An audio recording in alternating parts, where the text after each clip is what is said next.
కులాంతర వివాహాలకు సంబంధించి ఇప్పుడు వాళ్ళలో వాళ్ళు ఏదైనా గొడవలు పట్టడం, ఆత్మహత్య చేసుకోవడం, హత్యలు అట్లాంటప్పుడు చివరికి వాళ్ళకి పెళ్లి చేసినటువంటి వాళ్ళు కోర్టుల చుట్టూ తిరగాల్సి వస్తుంది. ఇదివరకు మనకు కొన్ని సంఘాలు ఉండేవి. హైదరాబాద్ పోతే ప్రతి ఒక్కళ్ళు కూడా అదేదో ఆర్య సమాజంలో పెళ్లి చేసుకోవడం ఇట్లాంటి ఇవి తమిళనాడులో వచ్చేటప్పటికి సాధ్యమైనంతగా ఉండట్లేదట. దాంతో పెళ్ళిళ్ళు చేసుకునే వాళ్ళు ఇబ్బంది పడుతున్నారట. అందుకని సిపిఎం తమిళనాడులోని సిపిఎం కార్యాలయాల్లో ప్రేమ పెళ్ళిళ్ళు చేసుకోవచ్చని పిలుపునిచ్చింది.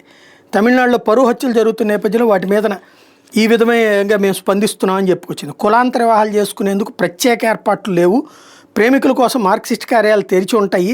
కులాంతర వివాహాలు చేసుకోవాలనుకునే వాళ్ళు, మతాంతర వివాహాలు చేసుకునే వాళ్ళు ప్రేమికులకి మీద రాష్ట్రంలోని సిపిఎం కార్యాలయాలకు రమ్మన్నారు. ఖచ్చితంగా వస్తారు, జనం పెద్ద ఎత్తునే వస్తారు. ఎందుకంటే అక్కడ కులాంతర వివాహం, మతాంతర వివాహం చేసుకుంటున్నప్పుడు ఇరు వర్గాల్లో ఏదో ఒక వర్గం టెంప్టేషన్ ఉంటుంది, వాళ్ళు గొడవలకి దిగుతుంటారు. అలాంటి వాళ్ళని కంట్రోల్ చేయాలంటే మామూలు చోట్ల సాధ్యం కాదు.